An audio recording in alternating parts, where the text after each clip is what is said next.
Everybody, I'd like to call the meeting to order. It's Tuesday, July 20th, 2021, at 6 o'clock. Would you please stand and join me in the Pledge of Allegiance to the flag?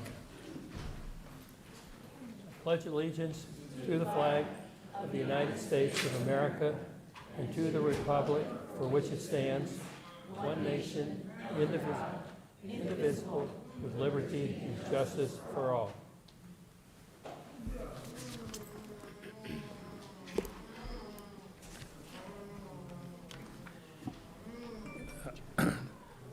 The first order of business tonight are the orders of the day. Are there any items in consent that the board members would like to pull for discussion? Hearing none, are there any items that the board would like to add for discussion? I would, Mr. Barefoot. I'd like to add the FSBA Advocacy Committee for discussion. All right. Can I have a motion to approve that addition to the orders of the day? So moved. Dr. Schiff? And a second? Dr. Jones? Yep. I don't think you can second. I don't know if I could or not. I don't think she can second her own item. You can second. That's fine, I'll second, for purpose of discussion. Okay. I would now like to recognize Dr. Moore. Thank you, Mr. Chair. We do have two presentations. Our first presentation is the opportunity for us to acknowledge individuals who have been or will be promoted in order to be in support and service of our children within our community. And I'm going to quickly acknowledge them and recognize them if they're in the room. So I'm going to start in order. I'll start with those who are in the room. Let me start with our coordinator of parental and community involvement. This is a key position, a new position for us, and we're very excited about Dr. Patricia Cowie filling that position.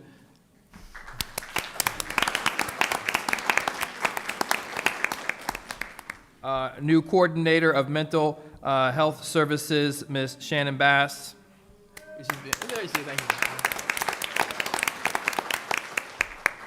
Also, another new position that we created this year to deepen our focus around STEAM, our coordinator of STEAM, Ms. April Perez. Literally 3 minutes ago, she was in Kelly Becerra's office working, so I'm glad she got it down here. And then our coordinator of equity, Dr. Kyra Shafty. Dr. Shafty. And our director of student services, Dr. Paula Lewis, also new to our team. We do have two assistant principals who are joining the ranks of assistant principal, and this is a big shift in move. I remember when I first became an assistant principal, I was much lighter, had more hair in my head, but then weeks later, those two things drastically changed. Going from Sebastian River Middle School, where he had a powerful impact as our success coach, being promoted to the assistant principal at Glendale Elementary School, Mr. Kenneth Brown.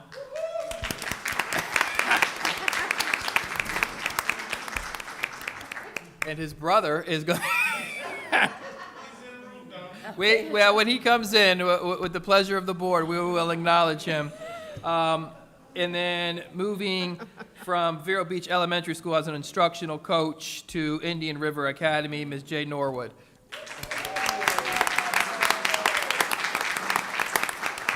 You can see she has her Reignite shirt on, so she's knee-deep in professional development, all doing that work already. So very excited to have these new positions. You'll see a number of individuals relocating their families and coming here to be a part of some really, really powerful work. And that is a sign of progress, a sign of encouragement.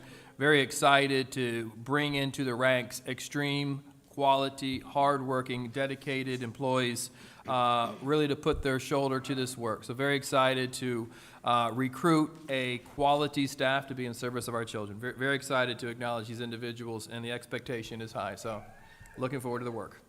And our next presentation will be done by, let's do a picture now, Ms. Mack. So if the how far is your brother? I want to stay. Oh, come on. Let's do your presentation. Okay. Yes. Good idea. The next presentation will be provided by our Public Information Officer, Ms. Kristen Maddox. Hello, good evening, everyone. It's nice to have you here with us tonight. We just have a very short presentation tonight, but it includes a lot of information, and that is our summer school program highlight video. We had a lot of things going on in this district this summer, and just for example, Step into Kindergarten, VPK, Level Up Literacy Camp, our extended school year camp, and extended day camps. So we went around, and I shouldn't say we, Chris and Brooks went around and captured some of those highlights from each of these places. And I'd like to give a shout out to Kelly Becerra, who's back there, our Director of Academic Success. She was overseeing this summer program, and it was quite the big job to oversee, so thank you. And here's our video.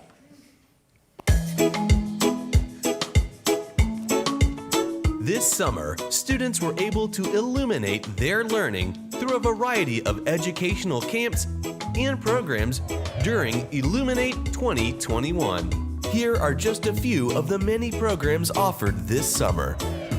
The Step into Kindergarten program promoted readiness for school success and a positive transition into kindergarten. Thanks to the Education Foundation and all community partners for making the Step into Kindergarten program possible. Level Up Literacy gave students in 1st, 2nd, and 3rd grades the opportunity to improve their literacy skills. The Extended School Year Camp gave students many different hands-on learning opportunities through partnerships with local community agencies. The Extended Day Stars Camp, which featured science, technology, recreation, and summer programming, had a variety of partnerships that provided fun, hands-on learning opportunities. Mathletes gave students the opportunity to improve their math skills and choose one of 2 pathways: Mathletes with Crossover Mission or Mathletes with Tech Ventures. Literacy on the Lagoon, a partnership between the School District of Indian River County, the Environmental Learning Center, and the Learning Alliance, provided students the opportunity to be immersed in literacy as they explored the Indian River Lagoon. Thank you to the many community partners who collaborated with the School District of Indian River County to brighten our students' summer during Illuminate 2021.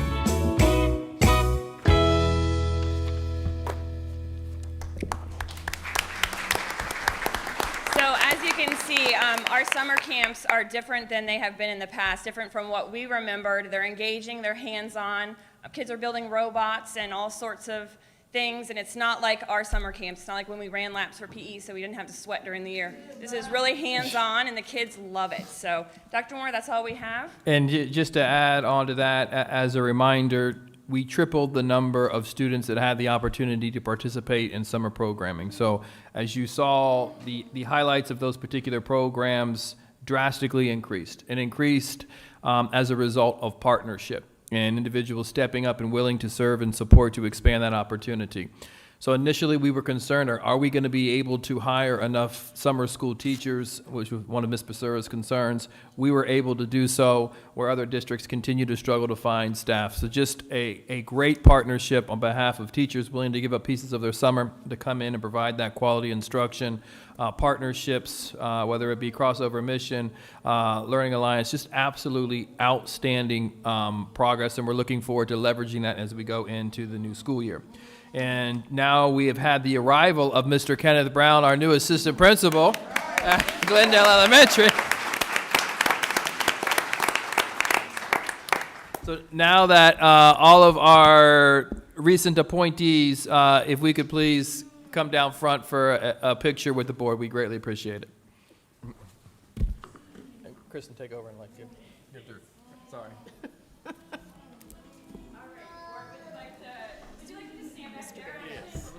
We still need to vote on the adoption of the orders of the day. You did a motion in a second, we haven't voted. We can do it after public comment. Okay. But you're fine. Congratulations. So welcome aboard. Congratulations. You're at work. You get be proud, girl. Yeah. Congratulations.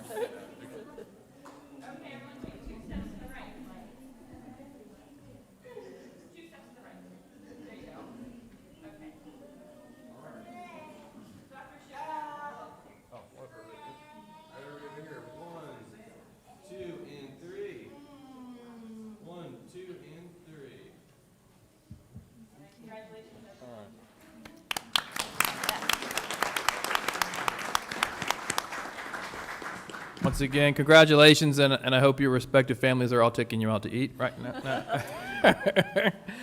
With that completes our presentations this evening.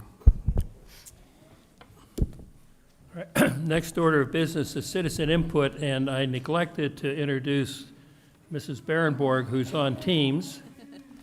The last meeting that she so capably ran, she introduced a sort of a new way of introducing citizens' input, and that was to not only announce who the next speaker was, but who was on deck. And I think it worked well, particularly when we have people out in the other room. It keeps things moving. So, Mrs. Berenborg, thank you for the good suggestion. These are the guidelines, which many of you who have been here before know. Each statement made by a member of the public shall be limited to 3 minutes duration, and persons will be recognized in the order in which the requests were received. Persons may speak for up to 3 minutes at the beginning of a business meeting, during citizen input as indicated in the order of business, and for up to 3 minutes to each action agenda item during the action agenda, and each board member discussion item as indicated on the order of business. Persons may only speak once about any given item. The time period may be extended by the presiding officer, and only the individual submitting a speaker's form is allowed to address the board. Time may not be yielded to other speakers. So, the first speakers of the evening are Stacy and Jackson Clem, and on deck is Joseph Parr.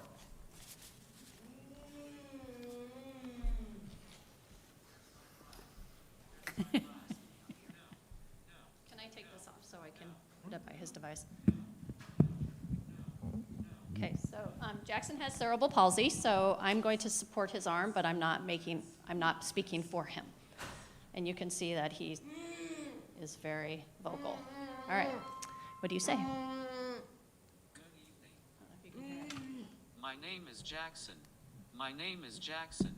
I go to Storm. That's right, Jackson goes to Storm Grove, and we are here tonight to say, hold on, what are we here tonight to say? And we are saying thank you for 2 things. Jackson, what are they? Inclusive playgrounds. Where's my ride? Where's my ride? So Jackson and I wanted to come thank the school district for building 4 inclusive playgrounds in our elementary schools. Jackson thinks that's pretty cool that there are going to be playgrounds, right? Is that pretty cool? Yes. Yes, it's pretty cool that there will be playgrounds for all children, not just some children. Also, we want to say, so I think we need to give a big shout out to Mr. Michael, because I know he's been working on that really hard. So thank you, Mr. Michael. And then the other thing we wanted to talk about was, where's my ride? We're super excited about this. We had this in Spokane, and I think Jackson and I came and spoke to the school board back in 2018 about this, because it was proposed way back then. So shout out to Mr. Bass for getting that going. We loved that when we were in Spokane, because I could look at the app and figure out where the bus was to know if I was going to be home in time to get him off the bus. So we're really excited about that, and the fact that you can use it in the schools is even better. And while we're here, and we have 1 minute left, Jackson and I have paid attention to the recent school board meetings, and Jackson and I are pretty offended by the weaponization of some words that Jackson and I feel are very important, which are Inclusion, diversity, and equity. inclusion, diversity, and equity. Those are three really important words for Jackson, because if he had been born just 50 years ago, he wouldn't have been able to go to school. He would have been put in an institution, and he wouldn't have had the opportunities that he has today. So when I hear people come up here and say those are bad words, it's really offensive to me as a parent, and it makes me very emotional, because I fight like heck every day for my son to have those same opportunities as everyone else. And Jackson should have those opportunities. It doesn't matter if he's brown or black or in a wheelchair. This is my son. And when you say inclusion and diversity and equity are a bad word, shame on you. Shame on all of you who say that.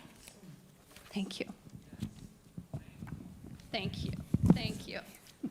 Thank you, Ms. Thank Clem. you, and- Jackson. And thank you, Jackson. Nice job. Next speaker is Joseph Parr, and on deck is Chris Allen.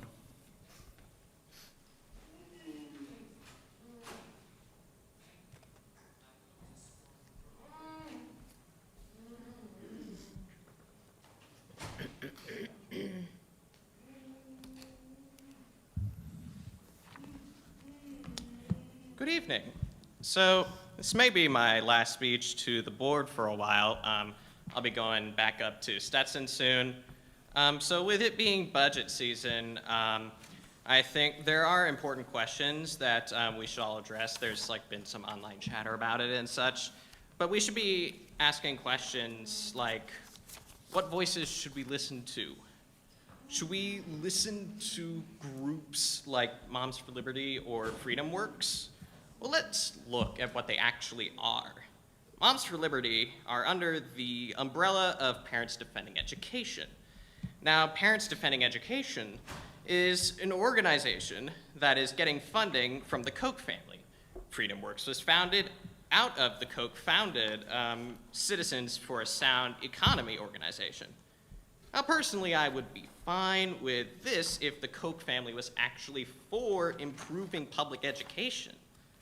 But historically, they have taken very anti-public education stances.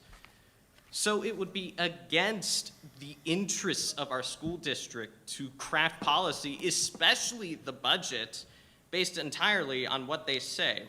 But I do agree with Moms for Liberty that discussing how our school district spends money is an important conversation to have. We should be asking questions like, how can the school district spend their money in a way that benefits everyone in the district? How much money do they actually need to be able to completely meet the needs of our students, teachers, and staff? Now, I'm just some kid starting to learn how this budget process works, so I might get some of the particulars of this wrong because numbers are hard, and this is coming from someone who wants to be a math teacher. Based on what my parents paid in property taxes in 2016, the local school board millage rate was around 2.848.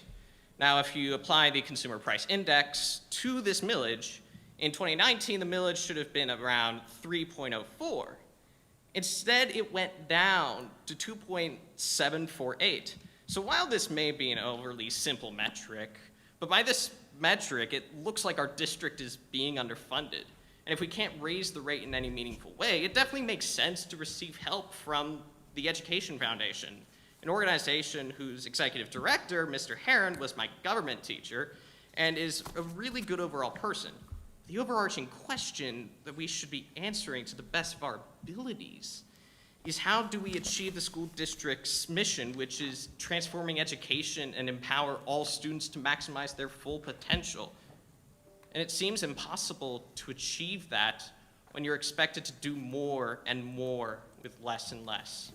Thank you. Thank you, Mr. Parr.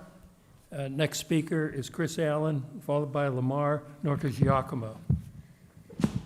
Hi, my name's Chris Allen. First off, I want to thank the school board for approving Amplify and working with the community and behind the scenes to help get it approved with the Department of Education.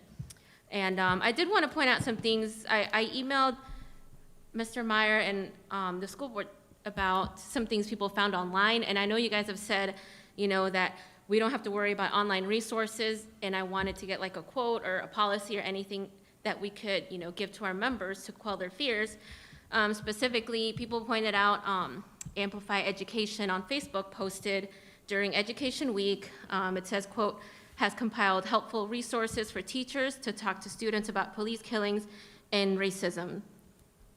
So that's really all I wanted to do. I never got an email back, or at least I don't think I did. And an answer to, like I said, to give to our members to quell their fears about any of that stuff reaching the school would be great. Thanks. Thank you, Ms. Allen. Next speaker, Lamar Giacomo, on deck, Sandy Campiglia.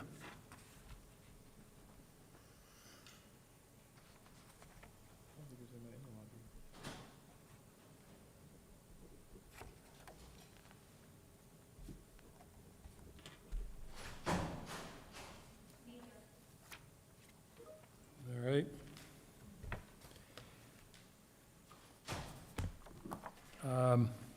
Next speaker is Larry Otiba, and on deck, Jennifer Pippin.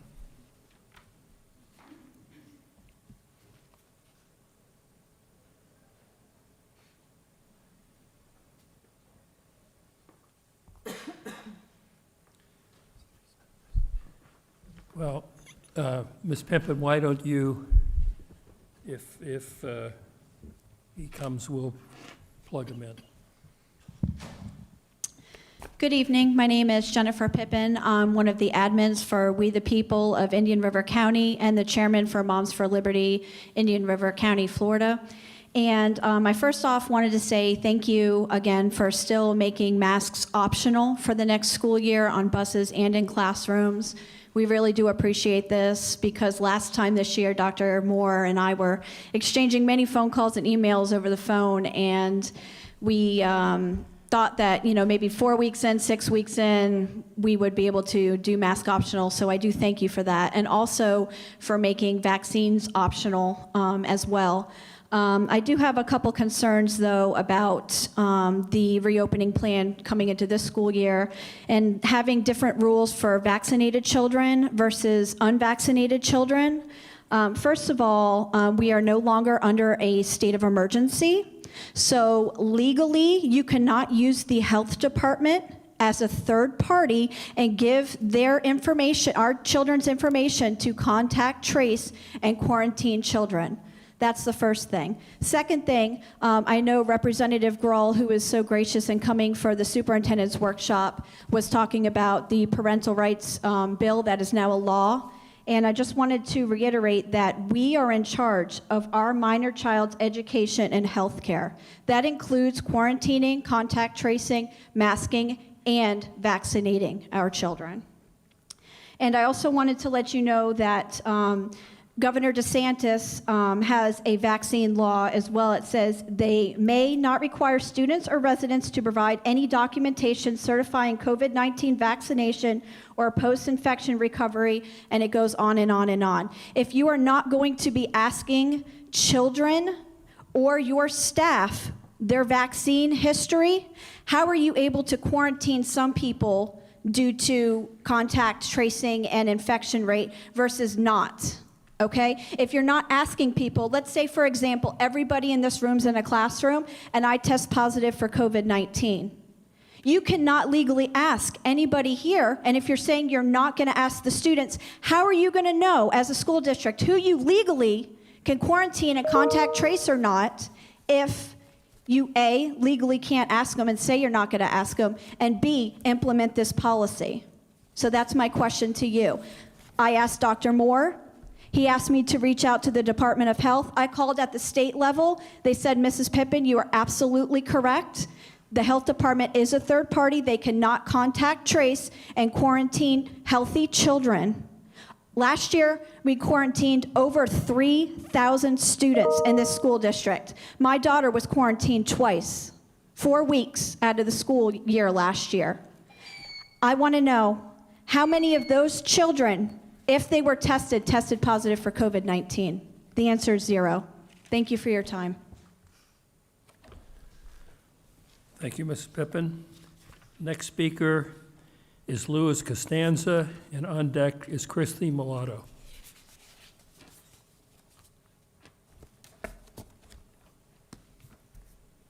Good evening.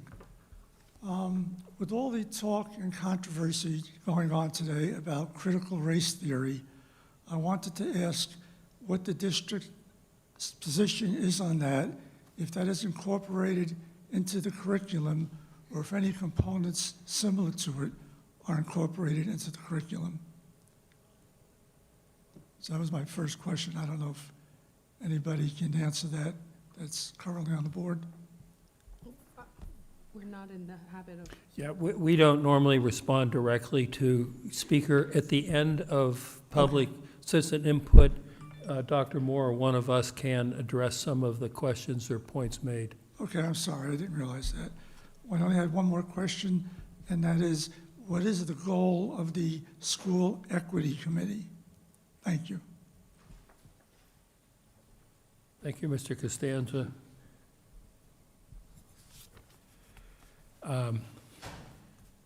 Christy Mulatto's next, followed by Ryan Blade.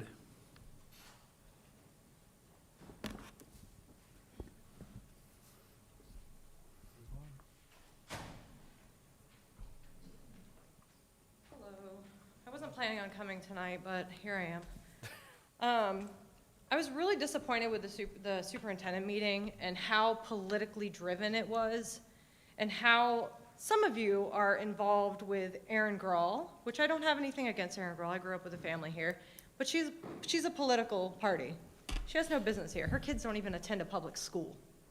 So those of you involved with the Grahls and are pushing their political agenda in our school system are wrong. And secondly, that bothered me was the parental rights and protecting parents' rights, where teachers have to call their parents if a child comes out or not. Has anybody else in this room come out in high school or middle school? The answer is probably no. I'm probably the only one in the room. So, therefore, if I came out to my teacher, that should tell you that they don't feel safe coming out to their parents. And that doesn't give you the reason to call DCF if they don't feel safe at home. There has to be reason, there has to be evidence to call DCF and send them to the home. Not just, oh, the kid doesn't feel safe enough to, come out to their parents. Obviously, if a teacher sees that the child is hurting themselves or is going to hurt someone else, a teacher with any common sense, both Republican or Democrat, is going to call a parent. When has that ever not been the case? Not since I've been in school. If I was arguing with another kid, Miss Jones probably called my mom. I don't know. But the fact of the matter is, you're seeing politics in our school board. Moms for Liberty, no offense to you guys, that has no jurisdiction in our school board. None. If you want to run with DeSantis, run with DeSantis. But our school board is our school board. And you guys are in charge of my kids while I work 40+ hours a week in the community. And I trust you to make the best decisions for my children. Not to get in a political agenda argument amongst each other and people in the community. And for those of you saying that the teacher should call the parents immediately, not every kid has a safe home, and I'm going to reiterate that every time I'm up here. They don't have a family. They don't have parents. They're couch surfing. I had that when I was a coach. I had to make sure the kid had a couch to sleep on at a friend's house. What parent do I call? Have some common courtesy for your neighbor. And Title I schools has nothing to do with the school board's funding, but everything to do with your neighbor's income. So make sure you're educated before you start going on Facebook and making comments that make you look like you're lacking all sorts of education yourself.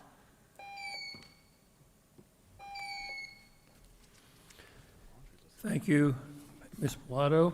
Next speaker is Ryan Blade, and on deck, Cindy Gibbs.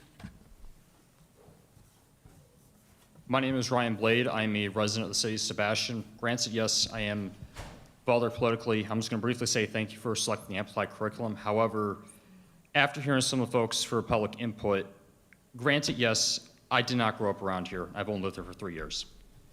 However, I have my own unique set of health challenges I've had. I have 2 titanium rods in my back, 2 vertebrae that are fused. I have part of a left shoulder blade removed because of a non-cancerous tumor I had at 12 years old. And I am also hearing impaired since about 20 years old. I'm fortunate because I could have also actually been paralyzed from my spinal surgeries. I had 5 of them actually, one of which I had to be out of school for a solid month. And I was very fortunate for the tutor in my school up north provided me. But I can say for certain, yeah, if there's any accommodation any children need, whether it be physical, psychological, yeah, I fully support that. And I definitely would like to see that those kids get that. I know from a lot of people I spoke to in the community, whether people are not politically active, they support the kids getting those needs met. And I fully support that. If, for some reason that's not getting met, you guys need community support for that to happen, reach out to me. I know Jackie and Terry, they have my contact information. You guys are more than welcome to talk to me. I can always go talk to people I know, see if maybe we need to do a petition or something. I hope we don't ever have to do it for something like that, but I'm more than willing to lend my support for that. So yeah, if there is anything, bottom line, anything that does need to be given for any sort of accommodation, I fully support that, but it does second me though that there are radicals in this country right now who want to misuse words like equity. Yeah, because I'm not a fan of that at all, and I don't like that. It is hurting people who have legit physical and or mental health, physical ailments. I've seen it as well, yeah. I saw it up north growing up with people that had ripping bad anxiety, people had to go to the mental hospital. I saw that. I'm only 23. I graduated high school in 2016. And it sucked seeing my friends go through that. See them go through having ripping bad anxiety and stuff, depression. It's not something I usually think about often now because I'm well past that point in my life, haven't been around people like that. But yeah, I'm sure we got in this community too. And whatever everybody in the community can do to help those who have those ailments, I would greatly appreciate everyone's support for that. I do as much as I can. Granted, not one person just getting started off in life, but I do what I can to help with that. Thank you. Thank you, Mr. Blade. Next speaker is Cindy Gibbs, and on deck, Paul Westcott. Good evening. As we prepare ourselves for another school year after the last almost 2 school years of living through COVID and all the changes in our lives that went and go with that, I hope that we will go forth with love and hope for our educational leaders this year. There's an awful lot of negative talk in the world around us about teachers and what they might bring to the children, but I want to celebrate the flexibility and the stick-to-itiveness attitude that teachers have had throughout this whole experience the last couple of years. This coming school year is going to bring with it new standards, new curriculum, new legal guidelines, and I hope that our community will be forgiving and supportive as our teachers navigate this new territory. I think about what teacher evaluation conversations are going to be like this year. I think about what parent-teacher conferences are going to look like this year. And I hope that there will be trust and respect for our educators. Our teachers need us to support them, and I hope that we can come together as a whole community to do so. Donate to your classrooms. Offer a kind word. Empathy and kindness go a long way. Thank you. Thank you, Ms. Gibbs. This is the last speaker, although if any of the people that were not here when I called their name, we'll give them one more shot. But Mr. Westcott, thank you. Great. I want to say thank you for the work that went into the past few weeks that we all experienced together in terms of producing the Amplify curriculum. The extra work from Mr. Meyer's department, having to put together 2 contracts ready to sign one or the other depending upon what happened to DOE. That was extra work I'm sure that he would have preferred not have to go through, but I appreciate that. I think it'll make a difference for our community. I appreciate the commitment that you all have had. And that experience, when the decision had been made to go that direction, the positive energy that occurred thereafter in terms of contacting the people that needed to be contacted in order to get the attention that needed to be obtained in order to have it happen. not all conflict is bad. Sometimes conflict is good because it produces good. And I think that is a good example for that. And also, I appreciated what was produced in terms of working together, because I think our next step is going to be to focus on what we need to be doing with regard to the desegregation order and the work that's going to be there. And that is a community effort. And I would encourage the community to be fully engaged. I appreciate the view of equity as being, again, what we see in our mortgage statement, ownership. Our community has ownership. Our families have ownership. Our students should have ownership in what's going on and should desire to see things improved. So it's all of our responsibilities to see improvement in the areas that we need improvement so that we don't have to talk about that order anymore. And when I was here last time, I mentioned the money that had been spent in prior years. That was not Dr. Moore's. I want to make sure that everybody hears that from me. When I said that, I was talking about the years of experience. We were litigating when we should have been planning and working on what was probably very objectively determinable criteria to fix the problem. But unfortunately, we spent a lot of money trying to defeat the order as opposed to succeed. And I thank you for that effort. I also appreciate what you all are getting ready to do in terms of trying to develop some policies as it relates to the critical race theory question that's been dominating our conversation. There's a DOE rule that's going to have to be followed, and I think for the sake of the faculty, having a well-defined, organized set of rules will help. It will help bring clarity, understanding, predictability, and I encourage you to continue to work in that effort so that it is clear, so that everybody knows what our expectations are and how to meet them. I look forward to the coming months and working toward whatever I can do to help reach into the community in order to deal with that order and satisfying it and doing better. I appreciate that. Thank you. Thanks, Mr. Westcott. All right, there are three people that were not present, but Lamar, please. Thank you very much. I appreciate the opportunity to be here, and I'm very excited that we chose Amplify because those who studied it said that it was very much superior to the HMH. So I'm delighted that you are listening to members of the community and to parents, and I hope that trend continues. I don't like the preoccupation and the obsession with sexual orientation. It has no place, especially in K-8. We don't care. We don't care what your sexual orientation is. So, let's just focus on our children getting the highest quality education they can get to lay a foundation, a proper foundation for a successful future. That's all I have to say. Thank you. Thank you.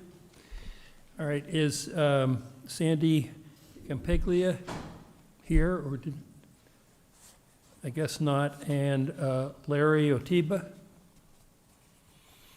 All right, well, that concludes citizen input.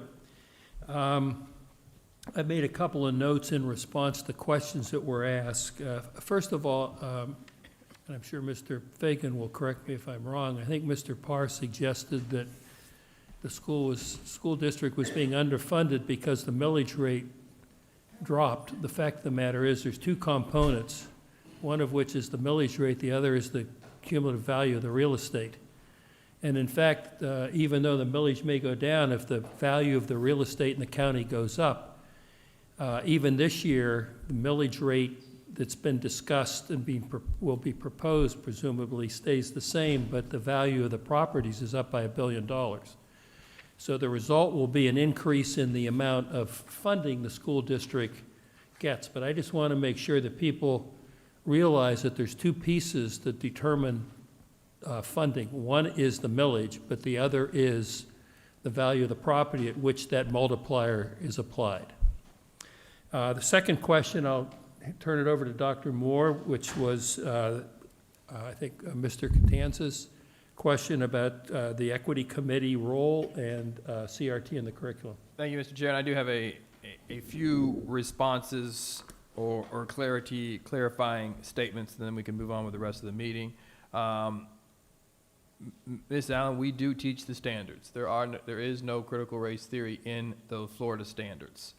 In terms of supplemental resources, we have a vetting process taking place right next door. You have all of our leadership teams participating in a 3-day professional development, defining the goals and the objectives in terms of how we're going to support our teachers. We've spent all summer long in the creation of pacing guides, which is the opportunity to pull resources together for teachers, vet those materials, those supplemental resources in order to ensure that the appropriate content at the level of the standard, at the complexity of this standard is exactly what we're composing our students to. That is the most effective way in order to support our teachers. Our teachers are our community, and they are invested in our community, and they're invested in our children.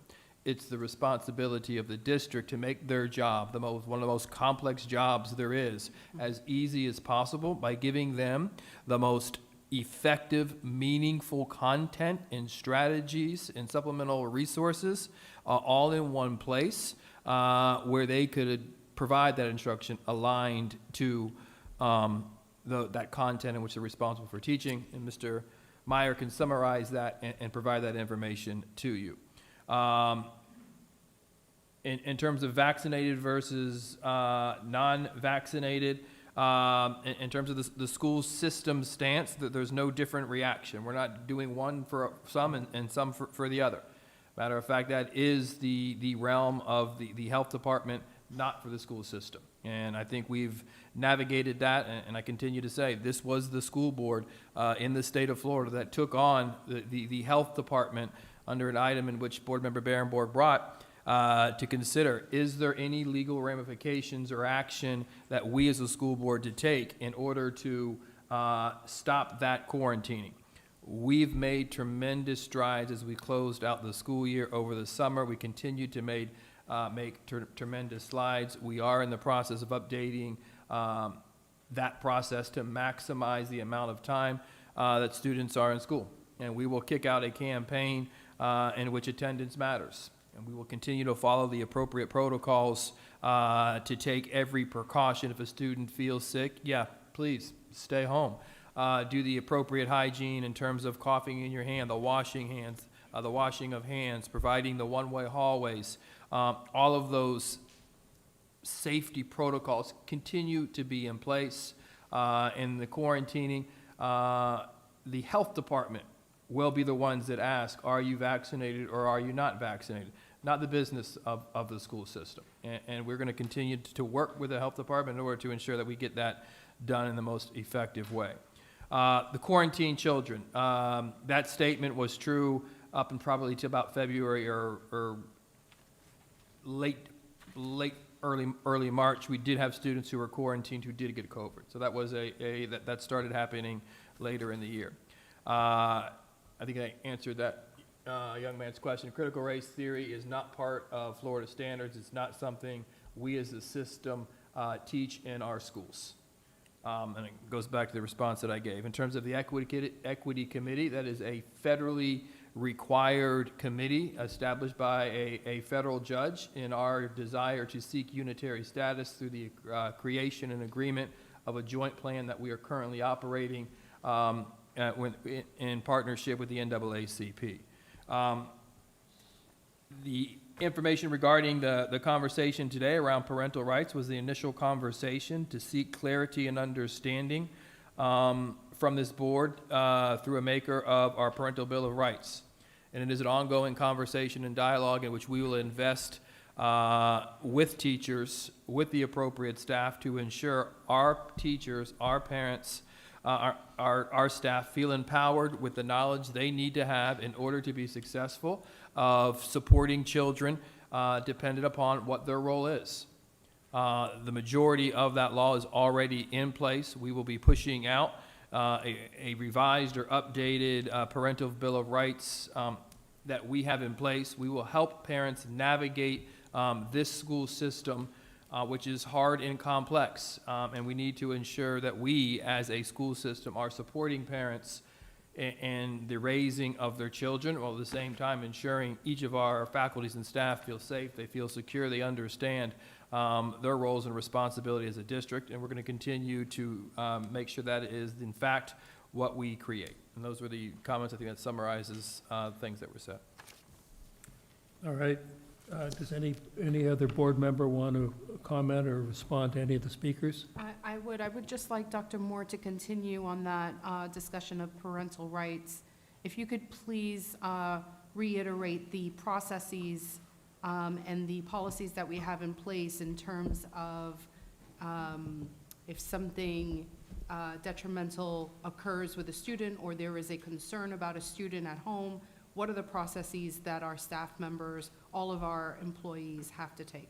When there is a report or a fear of harm of oneself or others, that is a required reporting process. We go through that training on an individual school year basis, so we renew that training each and every single year in order to ensure faculty and staff understand that process or that procedure. It is a very familiar process that school sites, because they do this work each and every single day, are familiar with. We need to create a deep understanding in terms of encouraging students to access the support services that are in schools, creating meaningful relationships and building trust with teachers in order to ensure that we can provide them quality education. We have systems in place. We are ready to start the school year, and we will continue to navigate this new law as it develops. But we're in a good place, and I think today's conversation allowed us really to continue to engage in the conversation to create what will be a Bill of Rights, a parental Bill of Rights. Thank you. Anybody else? All right. I was reminded by our trustee attorney that I forgot, while we had a motion and a second for the orders of the day, I forgot to vote. So we have a motion by Dr. Schiff, a second by Mrs. Rosario, all in favor of adoption of the orders of the day. Aye. Aye. Hearing no opposition, the vote is 5-0. Thank you. The next item is the consent agenda, the approval of the consent agenda. Is there anything in the consent agenda that any board member would like to pull for specific discussion? All right, hearing none, can I have a motion to approve the consent agenda?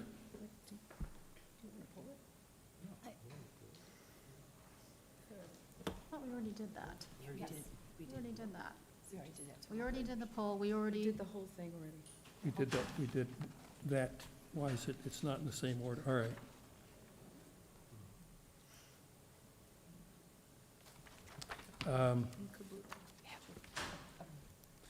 The next item, where do we have the discussion? No, so now we need to have a vote on the consent agenda. Correct. So That's what I was gonna, that's what I, right, so we adopted the orders of the day. right. I think we just had a miscommunications, so I No, think. I said, is there any item on the consent agenda anyone would like to pull? That's the No. part we already did, and we already had a motion on adopting the orders. Now we just need to approve the consent agenda. Right. So. So is there- moved. I move approval of the consent agenda. Second. All in favor? Aye. All right.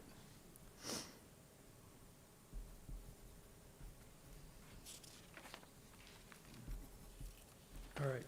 The next, this is a public hearing and adoption of some revised policies. On June 8th, 2021, the board moved approval to set a public hearing date to adopt revised district school board policies. The purpose of the revisions is to be consistent with present practice and legislation. The policy process was followed in accordance with Florida statutes under Florida Administrative Procedures Act, Chapter 120, Rulemaking, and School Board Bylaw 0131. This item deals with the adoption of revised school board policies. Dr. Moore, have you documented that this public hearing was properly advertised in accordance with state statutes? Yes, sir. All right. We now recess this meeting to conduct the public hearing as advertised. The public hearing is now in session. Dr. Moore, are there any written responses to the advertised public hearing to be read at this time? Not at this time. All right, having no comment, is the public's invited to address any of this? Hearing none, the chair concludes that the announced public hearing on the adoption of the revised school board policies has been conducted pursuant to notice, and that ample opportunity to address this issue has been provided to all. The meeting is reconvened at this time at 6:50. All right. When do we address your discussion item? We've got the superintendent's report, and then, After that, all Yeah, right. Superintendent, your report is next. Thank you. Need to vote on the. We need to vote on that. On the policies. If you could call for a motion to adopt the policies as revised. All right, can I have a motion to adopt the policies? so move. Second. Second, all right, all in favor? Aye. Aye. Aye. Okay, the motion carries 5-0. All right, Dr. Moore.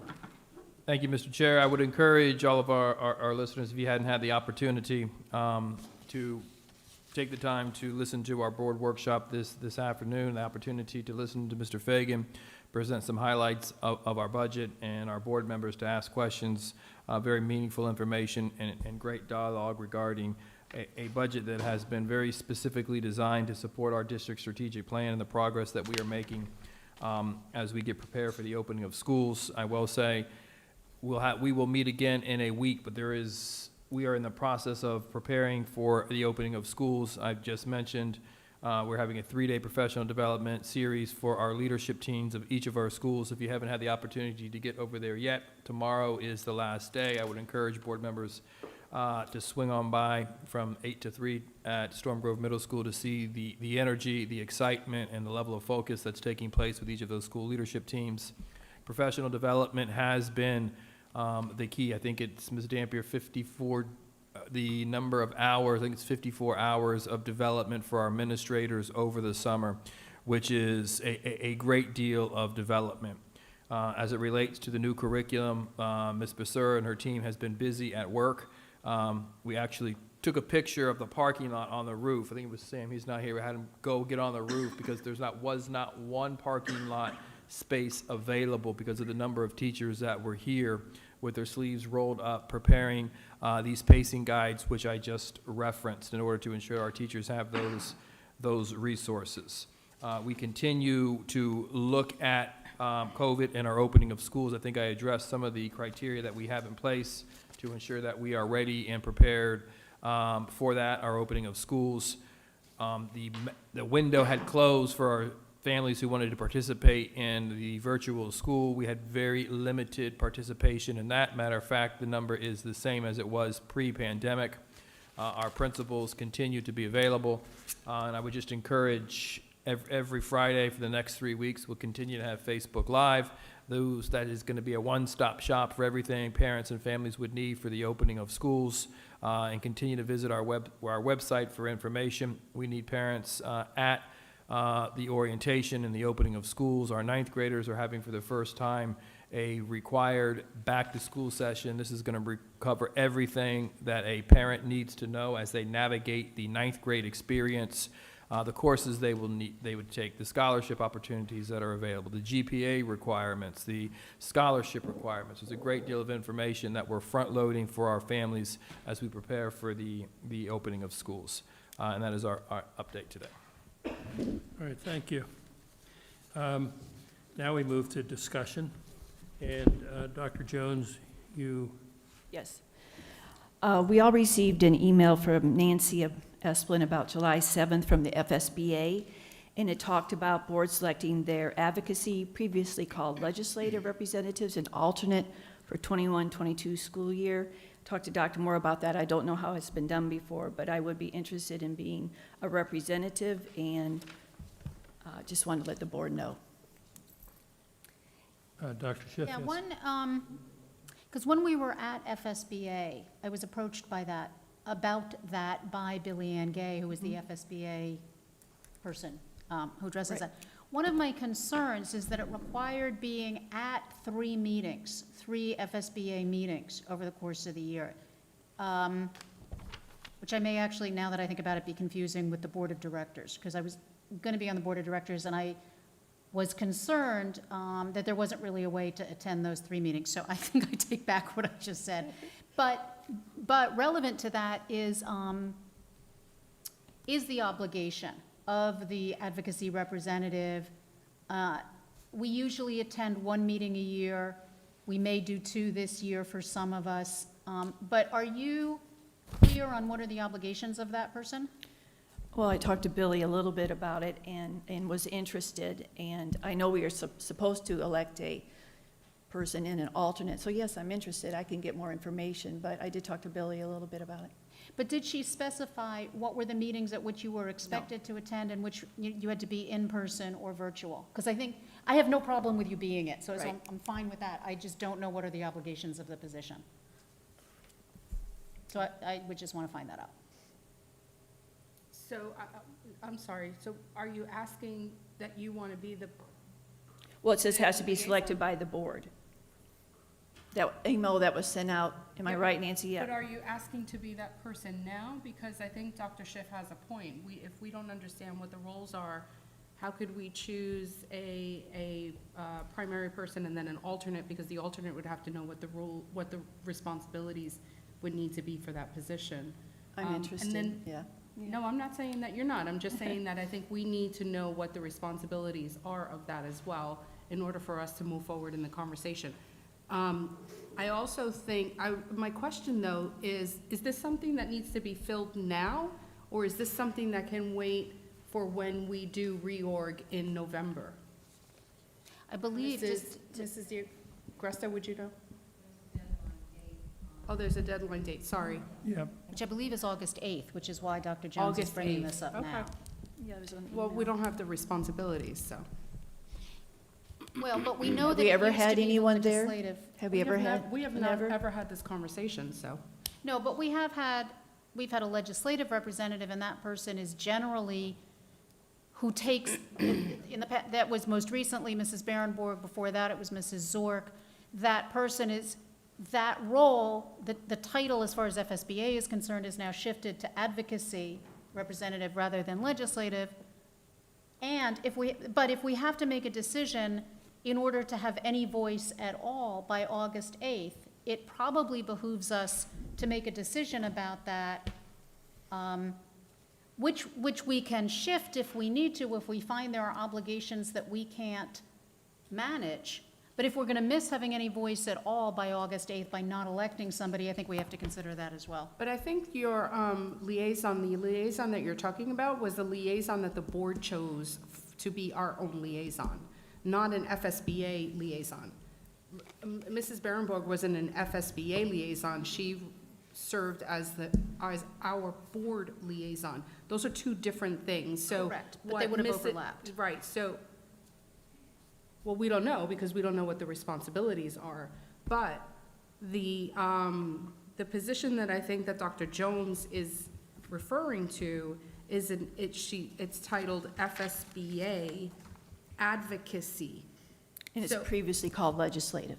Okay, but we don't have any of that information. I'm not ready to make any informed information without any information. Well, what was everybody's An response on informed the email? discussion. So I'm looking Do up we the have- email right now. Do we have any room next week? this could be added to the agenda next That's what week, I was because gonna this is for an action item and a vote.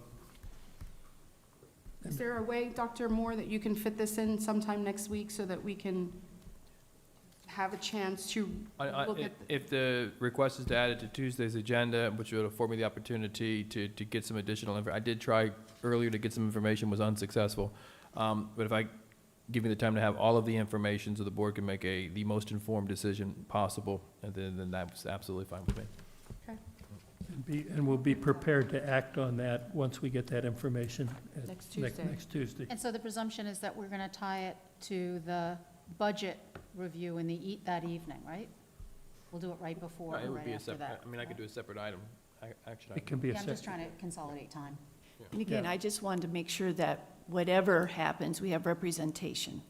Absolutely. Okay.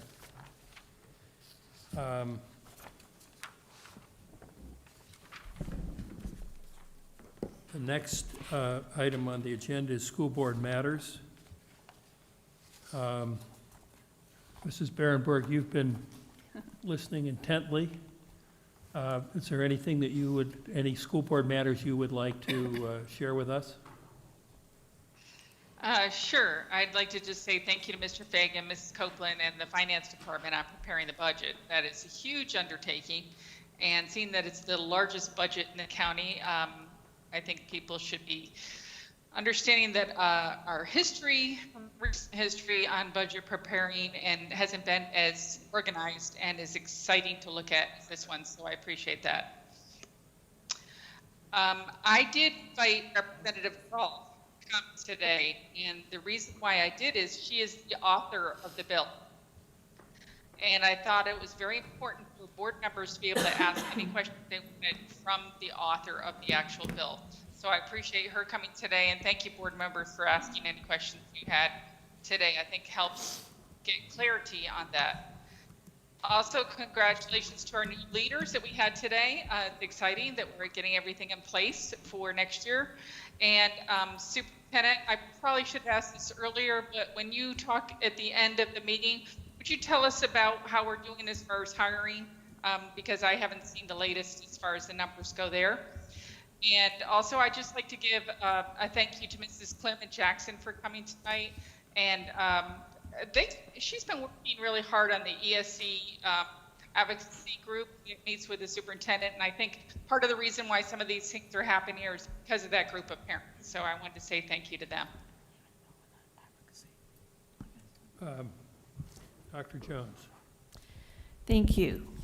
Summer has not stopped. It's moving very quickly, and it's been busy.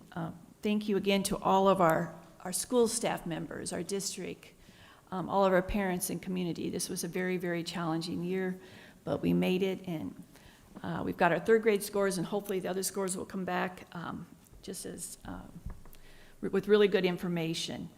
I've been attending every equity meeting since 2019. I'm looking forward to the meeting on Thursday with hopefully getting unitary status, and getting unitary status by not paying a whole bunch of money, but achieving the goals. And then, of course, which we have talked about publicly, a real sustainable policy so that we can move forward with our students. I went to several summer school programs. I saw Brandon Clem at his summer school program at Storm Grove. It was a great program for our students. The Learning Alliance they were at several schools, saw them in action at Citrus. And then, of course, crossover mission with the mathletes and combining academics with athletics was absolutely wonderful. MCAM meeting's been very, very good. We talked again about volunteering. I think most of you know, but Ms. Esplin's been mentoring a student, I think, for at least 4 years now. That was talked about on MCAN, so I want to thank you for sticking with that student and how important you are to that student. The community engagement we are having, it's been on our website July 26th. Work with Dr. McMahon, Dr. Cowie, just to talk a little bit about where we are. So our agencies, all of those that help our students in after-school programs, they know where we are and where we need to go. And that information is on our webpage, and you can sign up. It's in person or in Zoom, so it's going to be good stuff. The homeschool meeting, Ms. Rosario and I were there last week. The schools were represented, the middle and high schools, talking to our parents and students about getting activities in our clubs, athletics, any kind of activity. We want to bring those students here because, you know, they are our students in this community, and we will continue to work hard for them also. Had a great experience with Wilfred Hart. I don't see him here anymore, but with Vero Rowing, and we went to GYAC to introduce those students to rowing. It was a lot of fun. I mean, a lot of fun. And we want to get more of our students active in that. In our African American Achievement Plan, we talk about extracurriculars and barriers, and we want to make sure our students don't have barriers, whether it be transportation or funding, so that was excellent. I attended Representative Grawl's meeting last week with our Early Learning Coalition, and finally, we have our pre-K, Brooks here, under the auspices of the DOE, so we're going to look for alignment there. I'm really, really excited about that. And of course, our presentation today, you know, a lot of questions still here with parents' rights in the bill and everything. And I said, you know, we've got to be very clear with everyone at school so they know what the expectations are. What do we all want? We want our children to be successful. We want that communication. And again, just making sure our teachers, our counselors, our administrators know what is expected. That Chamber of Commerce meeting was good. Dr. Moore with that luncheon about the state of our county, very, very good. And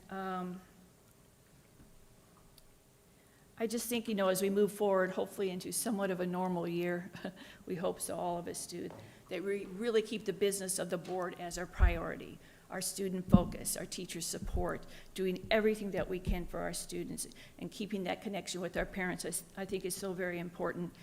And I know we're moving up. Thank you. Okay, Mrs. Rosario. Thank you. Yeah, the homeschool collaboration last week was really fantastic. I want to thank Mrs. Holden for all the work that she did with that. It's kind of different for a school district to put on something such as that. So I'd like to thank Dr. Moore. It was in a homeschool forum, essentially, the first of its kind, where homeschoolers were invited to come. I've mentioned this before, homeschool is a daily walk or an annual walk, really. You never know if you're gonna homeschool the next year. And more than likely, if you're not going to homeschool the next year, those students come back to the public school system. So in order for us to be able to help or be a bridge, there are some, because not every homeschool family is the same. Some homeschool families are looking for that collaboration and for that partnership. And for that, all that was done was an expression of all of our after-school activities and some of the band and musical activities and things like that. So it was really nice. We had almost a full room, which was pretty impressive for the first time. And a lot of homeschoolers have told me that they are very excited about it. So, and that's great. Everybody has a different approach to homeschooling, just as many parents have a different approach to parenting. But in that way, it is our responsibility, regardless by law, that we have to offer the invite, and that's exactly what we're doing. So good job on that. I also wanted to thank publicly Representative Erin Grawl for coming. I know that other board members have thanked her for that, but it was important for her to come as she expressed the impetus for House Bill 241, which is now law. And for anybody who has not seen that earlier today, I encourage you to watch the earlier video of that. Dr. Moore, I had a thought. Uh-oh. Uh-oh. Actually, it wasn't really my thought. It was somebody else's thought, and I thought it was fabulous. Another district somewhere, somehow, created these pacing guides and these curriculum maps. And I'm not unfamiliar to them because they've existed for many years. But teachers were involved in the creation of these curriculum maps. They're calendars, essentially, like curriculum calendars. Have we thought about interactive? Because our responsibility and our legal right is to provide all of this information for parents, right? Parents are entitled to see what students are going to learn, however it is. Parents can ask the administrators and the teachers for these curriculum maps for viewing of them.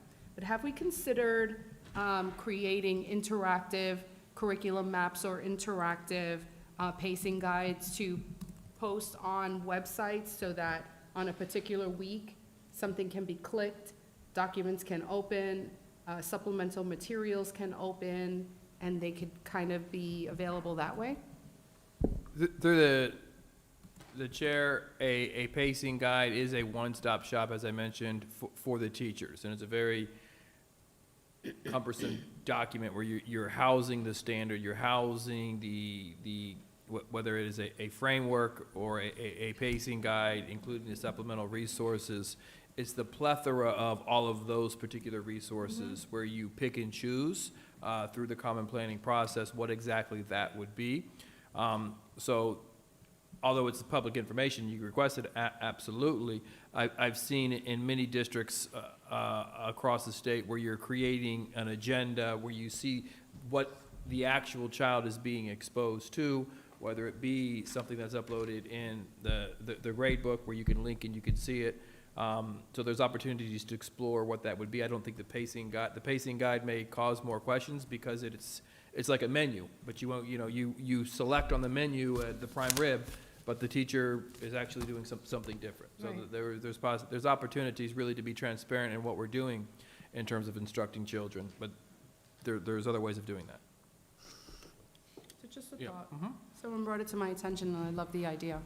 Of course, thinking outside of the box and technology and how technology can be so easily applicable. I mean, even through an app, someone can kind of click on to see what their students are doing or what the teachers are doing, or teachers can collaborate with each other in this particular way. Departments can. Anyway, just thought I'd mention that and ask your thoughts on it. And that's all I have for now. Thank you. Okay. Dr. Schiff. I don't have anything to add. I've been out of town for most of the last, since we've last met. Actually took a vacation. I don't have anything to add. It's the short Okay. version. And I don't have anything to add either. My Metropolitan Planning Organization takes the month of July off and the month of August.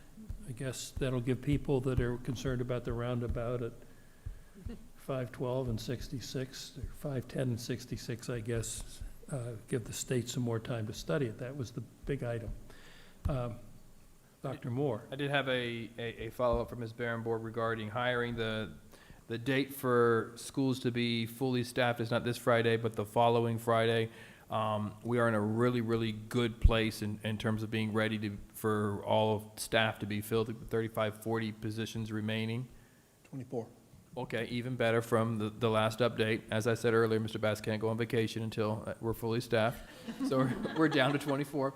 And that is critical for our success. Also wanted to mention, Board Member Jones, the opportunity to bring the boats, or whatever you would call them, to Gifford resulted in 9 students signing up at Vero Beach Rowing. I didn't know that. Oh, So, wow. yeah, Wilfred, he sent me the pictures about 2 or 3 days ago, and what a powerful partnership that is. And if you haven't seen that facility, they had an open house, and I think they had the open house for us to establish partnerships with us. Mr. Hart immediately said, let's go over to Gifford Pool and really show it. And then literally a week later, 9 students are in their club participating, and I think that's very, very, very powerful. We got to keep looking at transportation. Well, there's a school right across the street, so we have buses going there each and every single day. That's it. All right, well, unless there's, Oh, go ahead, I'm sorry. unless there's something else, I think the meeting is adjourned. Thank you. We are at 7:13.